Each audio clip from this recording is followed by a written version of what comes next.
Hello, everybody, and welcome to Gigantic Sunday. So glad you could be with us here. Well, this stream was not planned. I'm just gonna start with that right now. This stream was not planned at all.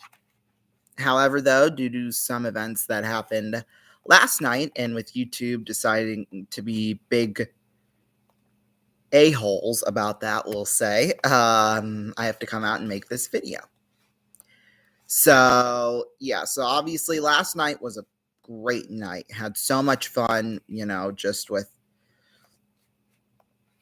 we covered I guess all day really was great. We covered four things yesterday. We had two hockey games, a football game, and a basketball game. That's kind of what the show is about, showcasing different sports and stuff like that. So yeah, and of course adding a little bit of variety into it because we have our game that we do at the end of the night. We have our song of the night. However, though, from the way it's looking like, we might have to change that or even completely edit that part out of the show because YouTube decided to take down my stream while we were trying to play the song of the night. Or like we might still have to keep it in there. It's just going to have to change so drastically that it won't look anything like what it does now. Instead of me showcasing a song, I might have to tell you about it and maybe like other people's reactions to it and like my reaction or whatever.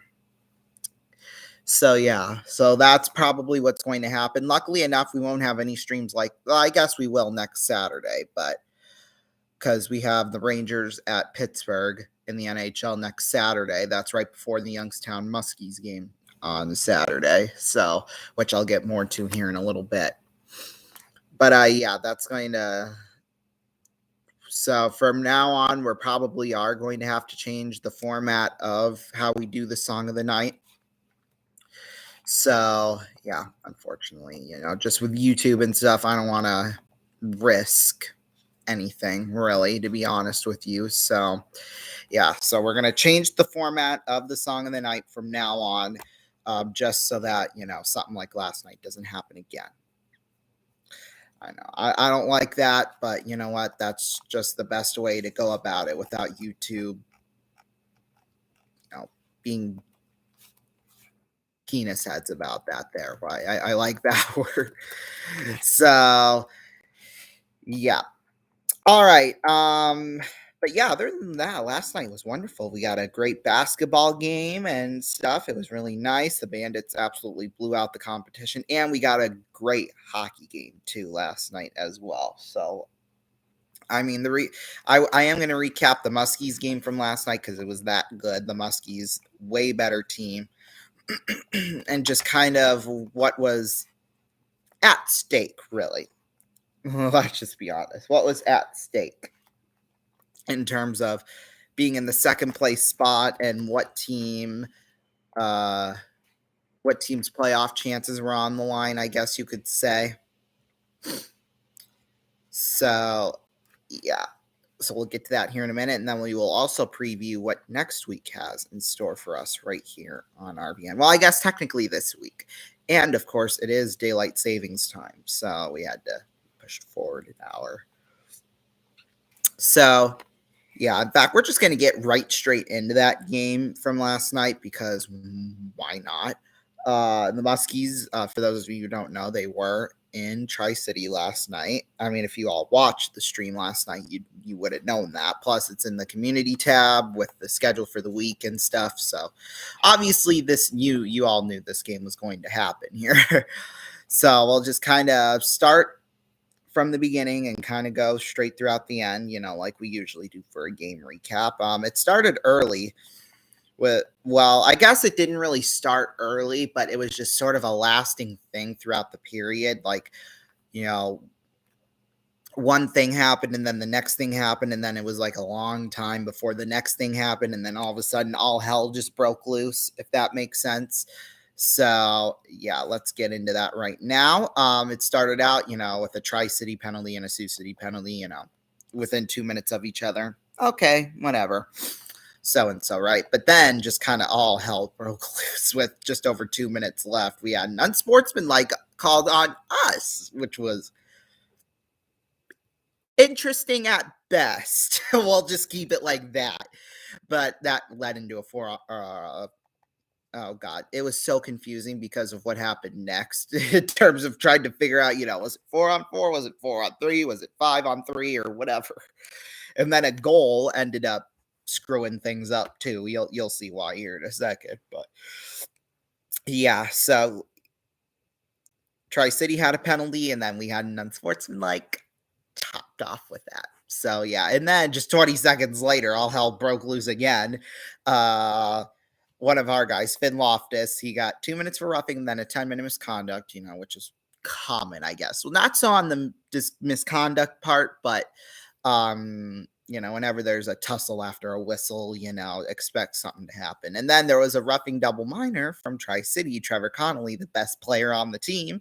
So, and that was a double minor. So we got a power play out of that. And boy, did we capitalize on it too. Of course, Caden Shahan getting his league-leading 35th goal on the year. And I believe it was 13 power play goals he now has on the year, which also is league leading. So, yeah, as far as I know. Yeah, all by himself. So, yeah, and then as far as we know. Oh, you son of a biscuit. Shit. Well, at the time he scored the goal, he was the league leader in goals. But there's this guy whose name's Austin Bernovic. He plays for Madison. He's trying to outdo him, but he can't really do that. He only has him up by 1 goal now because he scored 2 last night. That little beep, beep, beep, beep. I've seen him play, and it's not that good. He only had 1 goal in our series against him, so he really shouldn't be that impressed with himself, honestly. That's all right. At least Caden can score every game, unlike him. All righty. So, yeah, back to that game. Oh, and I forgot to mention it, too. The stream actually wasn't supposed to start for like another 5 minutes, but my mom is coming to get me and go up to see my dad. So, yeah, we kind of have to do this now. Which, if you know what's been going on the last couple of months, you know why. But, yeah, so now we head into the second period, and Tri-City tied it up, 8:53 in.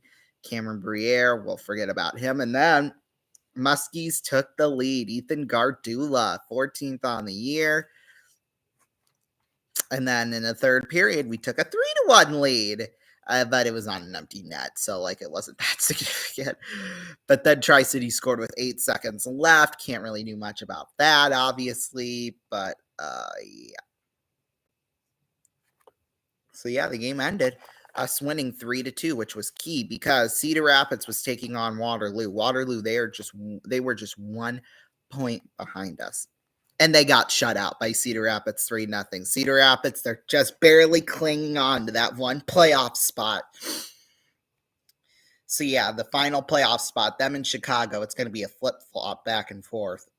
I don't know how they're going to determine the tiebreaker because if Chicago were to win 1 game, and I believe they actually play one night that Cedar Rapids doesn't. Yeah, today actually. So if they can win today, they'd be tied. But see, the thing about that is they'd have 22 wins and 22 losses in regulation, 22 losses.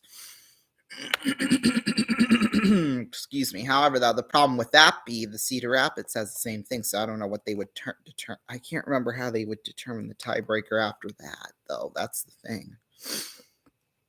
Either way, it doesn't really matter, at least not right now, because we don't play. Okay, no, yes, we do. We play second place Muskegon the week after Youngstown. And we play Youngstown next week, Saturday and Sunday. So that's going to be an interesting one to see.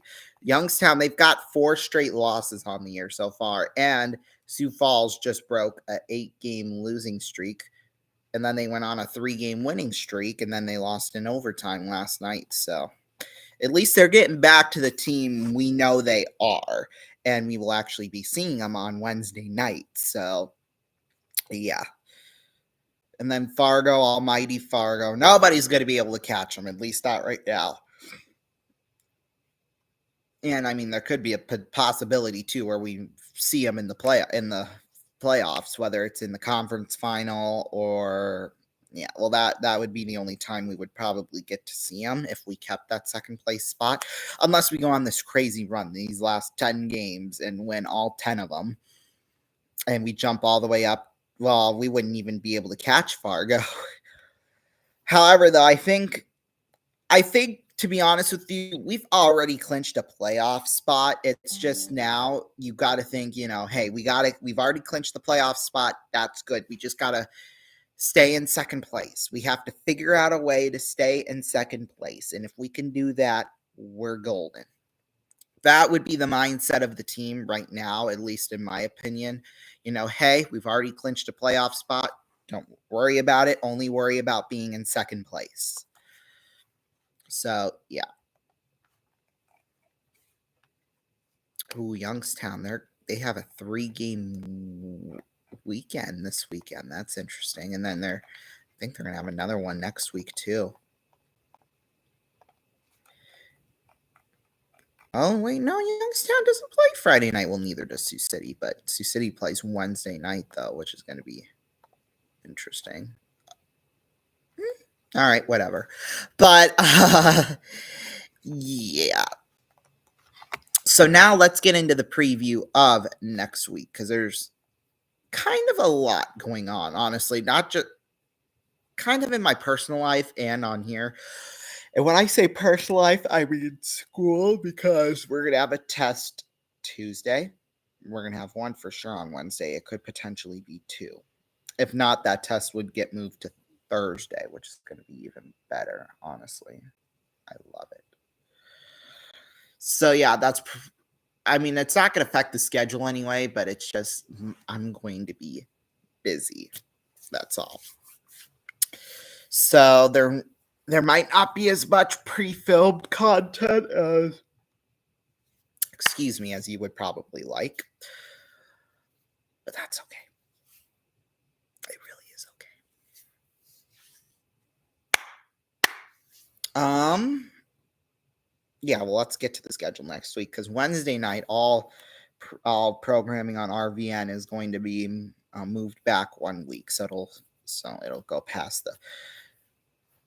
So yeah, we're gonna have Sioux Falls in town Wednesday night, 7:55 p.m. Eastern time. Saturday night and Sunday night, Youngstown will be in town, 6:55 p.m. Eastern time. Then the Bandits actually get their season started on Friday. However, we are most likely not going to call that game. It'll only be the Saturday games we call, probably, unless Friday night I'm able to stay home, which that's probably not going to happen, because my off days of going up and seeing my dad is Saturday. So then that's when you get these 4 games that we call on a single night type of situation. Like, we're going to be calling a basketball game and 2 hockey games on Saturday, because I have added one of the earlier Big Ten semifinal game at 1 p.m. Eastern for March Madness. So yeah, that's basically going to be it. And then we'll have Youngstown and Sioux City Sunday afternoon too as well. That's really all I got to say. In fact, the stream was actually supposed to be starting now, but that did not happen, obviously. So, yeah, have a great week, everybody, and I'll see you all Wednesday night for some Wednesday night hockey. Peace.